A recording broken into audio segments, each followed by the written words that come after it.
Hello my friends online, welcome back to my channel. In today's video, I'm going to do kind of a 2020 recap and then we're just going to discuss some New Year's resolutions for 2021. So go ahead and subscribe so you can keep up and see what I'm up to. Yes, I'm still one of those corny people that still do New Year's Eve resolutions because, hey, it's the end of the year and I need something to do and it's kind of fun. If you are subscribed to my channel or you're not new here, you know I've also talked about my RV. I'm also going to do a separate video that's going to be a kind of year in review of having our 2020 leisure travel van. And I'm also going to discuss my goals for next year regarding our leisure travel, RV traveling, and some of our goals and things we hope to really get to do in 2021, because we know 2020 was my previous video. This used to be a heavy hair tutorial channel, but it kind of evolved because of my interests evolved, and I really probably shouldn't be manipulating my hair that much. It's not good for my goal of having my hair all the way down to my knees, whatever, wherever it makes. My hair could be from here to Tennessee and it'll still look like it's just around barely shoulder length because it is 4C hair and that's what 4C hair does. It shrinks. So that's that on that.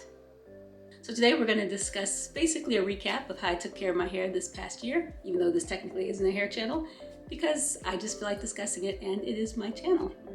And you're my friend online, so of course you want to hear about it. So stick around. For some crazy reason, I decided I would straighten my hair.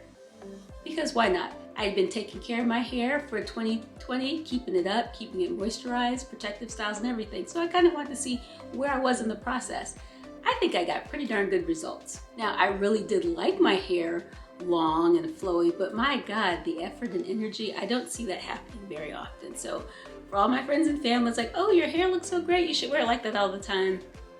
Not gonna happen. But I did kind of enjoy it that one day. As you can see, it's up. I may take it down, we'll see, but it was fun. Why am I in my kitchen doing this video? Because I decided that I am going to take this time to also clean out my makeup brushes. I got this really nifty brush cleaning device.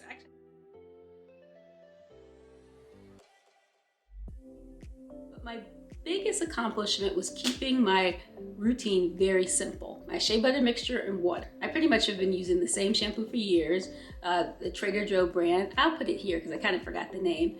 And my favorite Aussie Moist conditioner.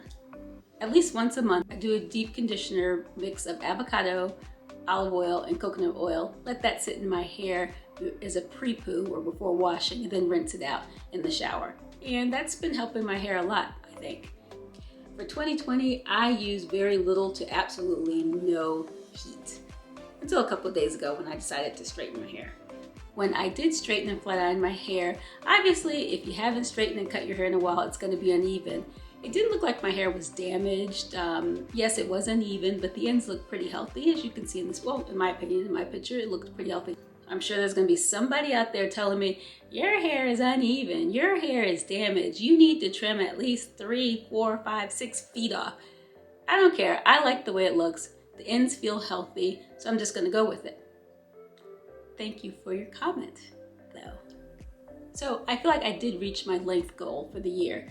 To be honest, I really didn't have a length goal. I just wanted it to be long and healthy. So will I straighten my hair again for 2021? Probably December 30th or 31st of 2021. I will not be straightening my hair with heat on any regular basis because the amount of damage it was probably doing to my hair, it just felt, yeah, I just can't see it. I like my hair straight, but I don't love it. And let me tell you why. One, I'm just not used to having straight hair. I'm not used to running a comb through it because every time I run a comb through it, it feels like I'm breaking my hair to shreds. I prefer to just use my fingers to detangle my kinky hair. And that's just what I've gotten used to. Just like when I first started my natural hair care journey, I was used to straight hair. I wasn't used to my kinky hair and it took a while. But now I'm just not used to having straight hair. And the other thing about keeping it straight is you have to really keep water away from it. I love being able to spritz water in my hair throughout the week. The water just felt so nice and cool on my scalp. Now with it more straightened, I gotta worry about the moisture from the shower, I gotta worry about humidity, and I gotta worry about rain. And I don't know how I dealt with all that stress before, but it's a little too much to deal with. I've been chit-chatting, I haven't even gotten to cleaning these brushes. So another one of my 2021 goals is to maybe wear a little bit more makeup, a little more subtle and natural. Fresh face look, I guess. Sometimes it's tricky for older women like myself to do makeup, mainly because I feel so intimidated because the makeup space is really for young skin, and my skin is almost pushing 50 here. And I have noticed a lot of my older women makeup gurus, they really like using the Facetune and the Photoshop a little bit too much for my liking. And I'm not saying that I have anything against using Photoshop or Facetunes, because clearly my thumbnails are a little bit enhanced, if you can't already tell. And these days that technology is built right into the camera. Like right now I can put my camera on like this super glam mode and it makes my face look like a brown porcelain sink. So it's a little bit over the top for me. But I do want to glam up my eyes a little bit. I did start this year glamming up my eyes a little bit because I got these colored contacts and I really like them, and I'm going to tell you why. First, let me actually do something and clean these brushes. It's so satisfying. Nice. That's very satisfying. Ooh, that's so soft. Wow. So this obviously has been the year of the constant mask wearing. And generally, for the most part, I do wear a mask at my job, but now I have to wear it all the time at my job. And of course at the grocery store and any public space when you can't social distance. Well, I won't call this a challenge, but at my job, I think I have a pretty good bedside manner. I make eye contact with my patients and I talk to my patients and explain everything. And I always thought that one of my unique abilities as a doctor is to really engage and calm my patient down and explain things to my patient and put my patients at ease.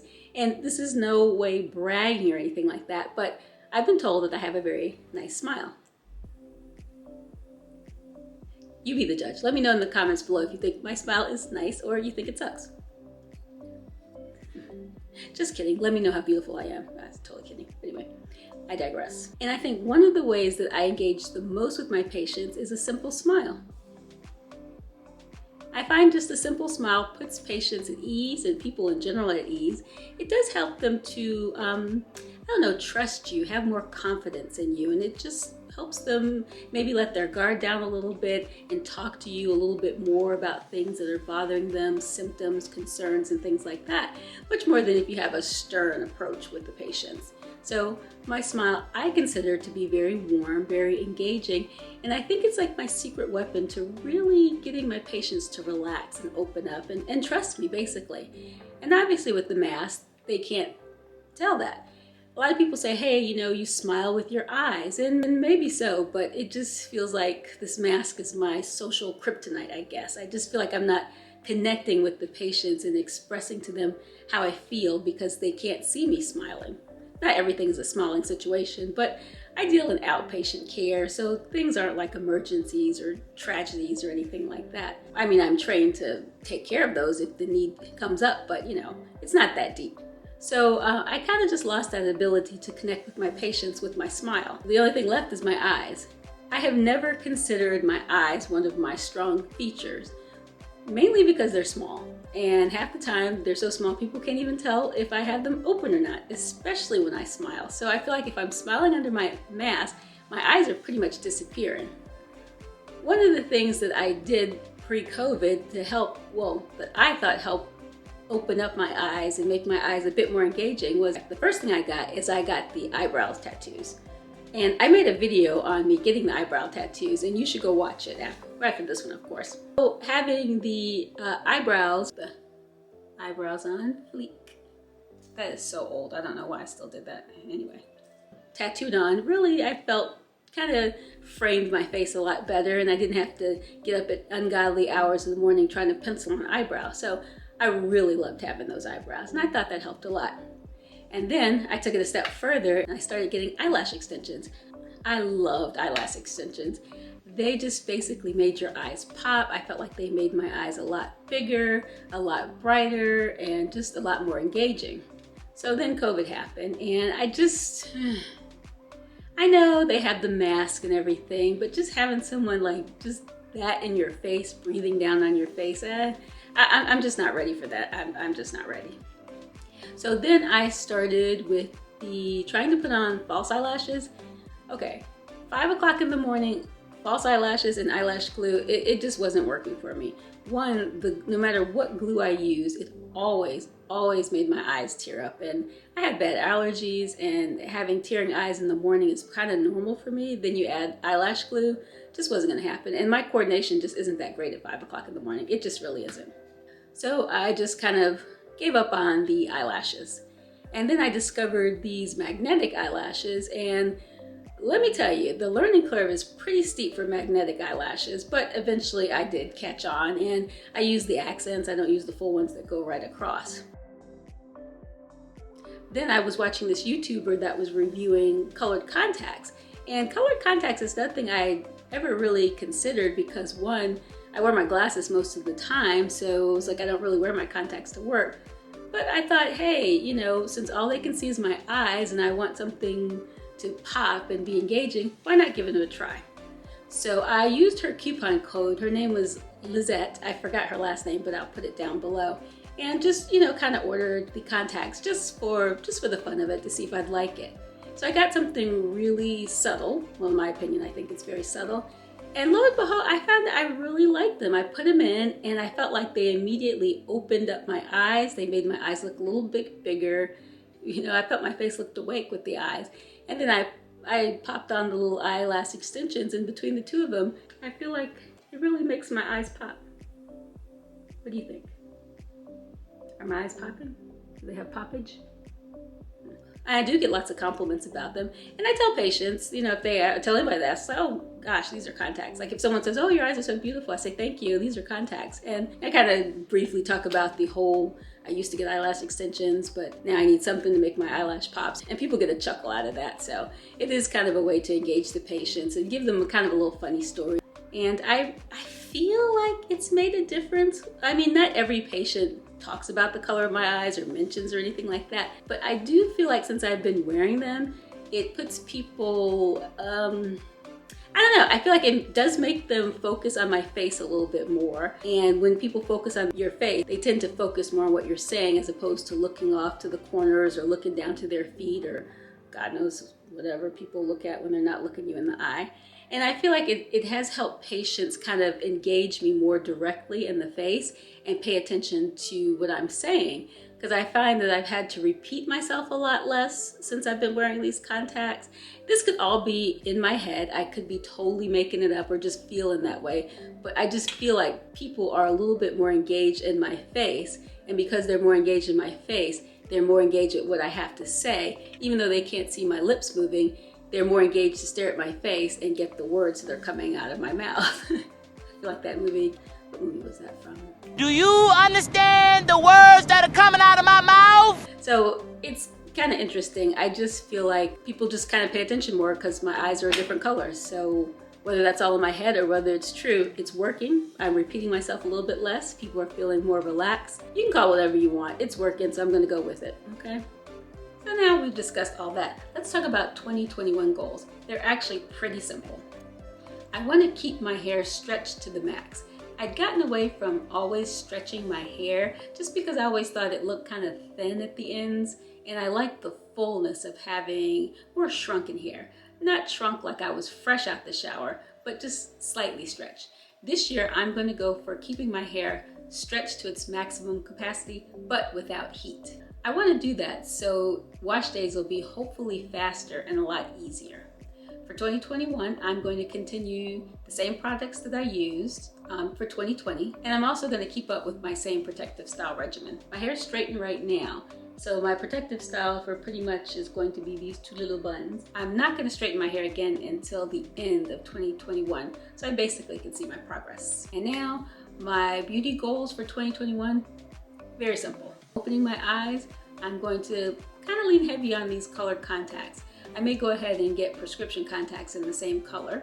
If you're interested in these contacts, I don't have any kind of affiliate link, but I will link the YouTuber who does have a discount code for these colored contacts if you're interested. Hey, Lizette. And my final beauty goal for 2021 is maybe doing a little bit more with makeup. So those are my superficial goals for 2021. If you have any goals, superficial or deep, please share them with me in the comments. I really love to discuss them with you. And if you really want to help my channel, please go ahead and like this video. And if you really want to do it, share this video with your friends who are making New Year's resolutions, whether they're superficial, whether they're deep, and we can just kind of discuss it. And by the way, I also think you're going to like this video. And why not check out this video as well? Thanks so much for watching, and I'll see you next time.